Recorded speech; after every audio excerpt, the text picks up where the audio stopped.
वाल्मीकि रामायण की एक कथा आती है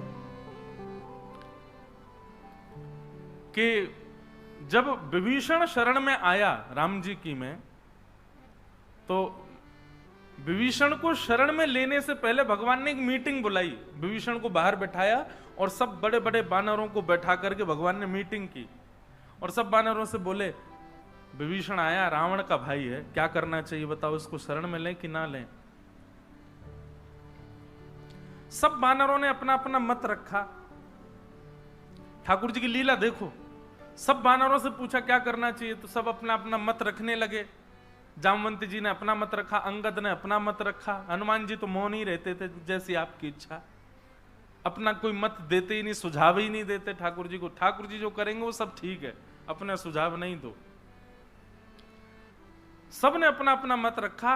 अंत में ठाकुर जी ने सुग्रीव की ओर देखा। सुग्रीव बानरों के राजा हैं। बोले देखिए, अब आप सबके मत से तो निर्णय नहीं निकल पाएगा, एक काम करते हैं, जो सुग्रीव कहेगा हम वही करेंगे। सुग्रीव जी बताओ। तो सुग्रीव को मान हो गया, ठाकुर जी मेरी इच्छा से करेंगे। सुग्रीव जी थोड़ा इतरा गए। इतरा के बोलते ना, जिसको ज्यादा ज्यादा प्रायोरिटी दे दो। तो सुग्रीव जी महाराज बोले, भगवान मेरा तो ऐसा मानना है कि रक्त तो एक ही है रावण और विभीषण का, कहीं ना कहीं स्वभाव भी एक जैसा ही होगा, बुद्धि भी एक जैसी होगी, मन भी एक जैसा होगा। आज आपकी शरण में आया, कल को यही राक्षसत्व दिखाने लगा, तो मेरे मत से तो आप विभीषण को अस्वीकार कर दीजिए। राम जी ने विभीषण की बात सुनी और सब जगह हो गया कि अब सुग्रीव ने कह दिया है तो भगवान स्वीकार करेंगे ही नहीं। राम जी बोले ठीक है, सभा को निरस्त किया जाए, अब निर्णय लेते हैं हम। और भगवान निकल करके बाहर गए। सुग्रीव बोला मेरी बात रखी जाएगी। भगवान जैसे ही बाहर निकले, बाहर जाकर के सुग्रीव को उठाया, विभीषण को उठाया, हृदय से लगा लिया, उसका तिलक करके अपनी मंडली में रख लिया। सुग्रीव बोला ये क्या बात है, मैंने मना कर दिया, मैंने पूर्ण रूपेण असमर्थता व्यक्त की और इन्होंने सबके सामने कहा कि जो सुग्रीव कहेगा वो होगा, और जब मैंने मना कर दिया तो फिर जाकर के उसको गले क्यों लगाया?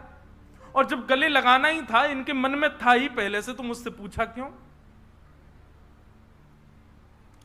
सुग्रीव के मन में आ गया कि कल प्रातःकाल होते ही मैं तो यहां से चला जाऊंगा, अब आगे की यात्रा में मैं नहीं रहूंगा, अपना अपमान करवाने थोड़ी रह रहा हूं मैं इनके पास में, ये अपने आप ढूंढ लें सीता जी को, मैं तो चला जाऊंगा।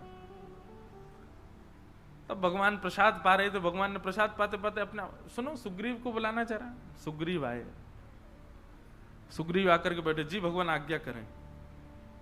बोले लक्ष्मण जी के मुख की ओर देखो। सुग्रीव जी ने देखा। बोले ये पलक जितनी देर में झपकते हैं ना, लक्ष्मण जी जितनी देर में अपनी पलक झपकते हैं, इतनी देर में सैकड़ों रावणों को मारने की सामर्थ्य है हमारे अंदर।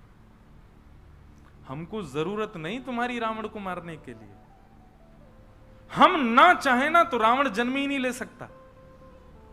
पर ये पूरी लीला केवल और केवल अपने भक्तों की प्रसन्नता के लिए कर रहे हैं। इसलिए सुग्रीव ज्यादा अपने ऊपर मान मत करो कि तुम्हारी बात नहीं मानी या तुमसे क्यों पूछा गया। तुम्हारे मान को नष्ट करने के लिए तुमसे पूछा था हमने। तुमको मान हो गया था कि तुम्हारी बात मानते हैं। तो भगवान सर्व स्वतंत्र हैं, आप उनसे कुछ एक्सपेक्ट नहीं कर सकते।